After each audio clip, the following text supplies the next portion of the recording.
కానీ కుల రాజకీయాలు అంటే నాకు తెలిసి ప్రపంచంలో ఎక్కడా కూడా ఒక ప్రాంతంలో రిషి గారు అంటే అట్లా కాదు ఒకటి ఆంజనేయ రెడ్డి గారు, నాకు I'm the first person who is not willing to discuss about the cast and caste politics. కానీ మనం వాస్తవాలు మాట్లాడకపోతే ఏంటంటే మనమే హిపోక్రటిక్ ప్రపంచంలో బతుకుతున్నట్టు అవుతుంది. విక్రమ్ గారు, అంటే ఒక కులానికి రాజధాని అంటగట్టిన పరిస్థితి బహుశా ప్రపంచంలో ఎక్కడ ఉండదేమో. ఒకటి విక్రమ్ గారు అన్నారు కదా, అంటే అన్నవే వాళ్ళన్నవే, నాకు సురేష్ గారు కూడా చెప్తారు వాళ్ళన్నవే, వైఎస్ఆర్సీపీ అధికారంలో ఉన్నప్పుడు అన్నవే. అంటే రైతుల విషయంలో వాళ్ళు చేసిన కామెంట్స్, లేకపోతే ఇదేదో ఒక సామాజిక వర్గానికి అది కూడా బొత్స సత్యనారాయణ కామెంట్ చేశారు. అదే అంటున్నా. అంటే ఇంకోటి విక్రమ్ గారు ఇంకోటి, మీరు చాలా మేనిఫెస్టోలు తయారీలో కూడా చాలా ఒకనే ఆంజనేయ రెడ్డి గారు, విక్రమ్ గారికి ఉన్న స్పెషాలిటీ ఏంటంటే చాలా ముఖ్యమైన పార్టీల మేనిఫెస్టోలో కూడా ఆయన కీలకంగా ఉన్నారు తయారు చేసేటప్పుడు. సో విక్రమ్ గారు మేనిఫెస్టోలు ఎలా పెట్టాలంటారా? ఒకవేళ మేము గెలిస్తే మేనిఫెస్టో ఎలా ఉంటుంది, ఒకవేళ మేము ఓడిపోతే ఎలా మార్చుకుంటాం అని ఏమన్నా మార్చుకోవాలంటారా మేనిఫెస్టోలు కూడా విక్రమ్ గారు? ఇప్పుడు 2019 ముందు మరి మేనిఫెస్టో నవరత్నాలు అనేది ఇచ్చారండి. ఇది వైఎస్ఆర్సీపీ నాకు తెలిసినంత వరకు ఒక పెద్ద షీట్ అది. ఇప్పుడు మీరు అన్నట్టుగా ఆ రోజున మేనిఫెస్టో మాది ఇదే అని చెప్పి నవరత్నాలు మాత్రమే ఇచ్చారు. కాబట్టి ఆ నవరత్నాలని ప్రజలు నమ్మారు, సరే ఓట్లు వేశారు, అదే ఓటే. అంటే వాళ్ళ ఒకటి ఇంకొక అమరావతి గురించి ఇంకొక మాట చెప్పాల్సి వస్తుంది. వాళ్ళ జగన్మోహన్ రెడ్డి గారు ఆయన శాసనసభ్యులు, తోటి శాసనసభ్యులు అసెంబ్లీకి వెళ్ళకపోవడం వల్ల జరిగే నష్టం గురించి అవడానికి చిన్న ఉదాహరణ ఏంటంటే, అమరావతికి బడ్జెట్లో 6,000 కోట్లు కేటాయించారండి. మళ్ళీ అదే బడ్జెట్లో వేరొక చోట ఏం చెప్పారంటే, అమరావతికి నిధులు అవసరం లేదు, సెల్ఫ్ సస్టైన్ అది దానంతటా అదే క్రియేట్ చేసుకుంటుంది అనేటువంటిది ఒక ఇది కూడా చెప్పారు.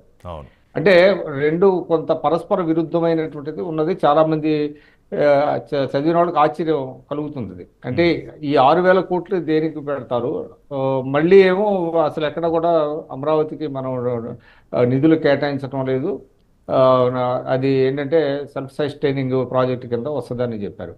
అంటే నేను ఎందుకు అంటున్నా అంటే, అది కనుక ప్రధాన ప్రతిపక్షం హౌస్లో కనుక ఉంటుంటే ఈ బడ్జెట్ మీద వచ్చేటువంటి చర్చ సందర్భంగా ప్రభుత్వాన్ని కారణం చేసేటువంటి అవకాశం ఉంటుంది. ఎందుకు ఇదేంటి అనేటువంటిది కూడా ఉంటుంది. ఎందుకంటే నేను ఎందుకు చెప్తున్నా అంటే, ఆంధ్రజ్యోతి పేపర్లో వేశారండి ఈ అంశాన్ని. చాలా మంది మీరు గమనించారో లేదో నాకైతే తెలియదు, కానీ నేను ఏంటంటే కొంచెం కీన్గా చదువుతూ ఉంటాను బడ్జెట్ సంబంధించినటువంటి విషయాల్ని.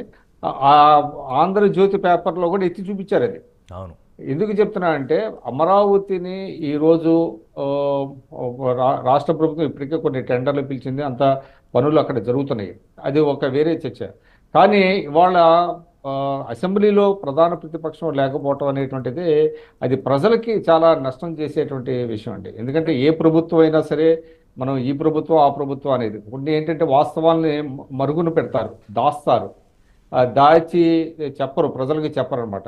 అటువంటి సందర్భాలలో వాళ్ళని కారణం చేసేటువంటి బాధ్యత ప్రధాన ప్రతిపక్షానికి ఉంటుంది. ఈ రోజు అది చేయకపోవటం వలన ఏమవుతుందంటే, it is on a song అంటారు, అంటే వాళ్ళ ఇష్టానుసారంగా కూడా వెళ్ళేటువంటి అవకాశం ఉంటుంది. ఆ అవకాశం ఎవరు కల్పిస్తున్నారంటే ప్రధాన ప్రతిపక్షం కల్పిస్తుంది. అందువల్ల ఇవాళ బొత్స సత్యనారాయణ గారు పాపం ఆయన పీపుల్ వాయిస్ ఏదో శాసనసభలో కొంత రైజ్ చేస్తున్నారు. ఇవాళ ఇంకోటి ఆ బీసీల విషయంలో కూడా ఆయన సెల్ఫ్ గోల్ వేసుకున్నాడు. ఆయన బీసీల విషయం ఆయన ఎత్తి ఏమైంది ఇవాళ చూడండి, బీసీలని ఎవరిని నియమించారంటే దీంట్లో ఇప్పుడు వాళ్ళ బ్యాక్గ్రౌండ్ అన్ని మొత్తం ఇప్పటివరకు తెలియని వాళ్ళందరికీ మొత్తం తెలిసింది కదా అది. అంటే ఎందుకంటే ఏ అంశాన్ని ఎంతవరకు తీసుకెళ్ళాలి, ఏ అంశాన్ని ప్రస్తావించాలి, ప్రజల తరఫున ప్రజలకి ఏది మేలు చేస్తుంది, ఎక్కడ కారణం చేయాలి అనేటువంటిది వాళ్ళకి తెలియాలి, అది పార్టీలో తెలియాలి. ఇవాళ వీసీల విషయాన్ని 2 రోజుల నుంచి ఆయన ప్రస్తావిస్తున్నాడు. అసలు అంటే ఆ విధానపరమైన అంశాల మీద చర్చ కూడా జరగట్లేదు అనుకుంటా విక్రమ్ గారు. జరగటానికి ఏంటంటే ఆస్కారం లేదు. ఆయన పాపం ఏదో ఆయన విత్ ఆల్ హిజ్ ఎక్స్పీరియన్స్, నాకు ఆయన డిసిసిబి అధ్యక్షుడిగా ఉన్నప్పటి నుంచి నాకు ఐడియా ఉంది. 1999లోనే చాలా మందికి తెలియదు, ఆయన పార్లమెంట్ సభ్యుడిగా కూడా పనిచేశాడు. పార్లమెంట్ సభ్యుడిగా చేయకముందు ఆయన జిల్లా సహకార సంఘానికి అధ్యక్షుడిగా పనిచేశాడు 94-99 మధ్య. సో కాబట్టి ఆయన కొంత ఎక్స్ప్రెస్ చేయడంలో కొంత ఇబ్బంది ఏమో కానీ బట్ ఆయనకి చాలా సుదీర్ఘమైనటువంటి అనుభవం ఉంది.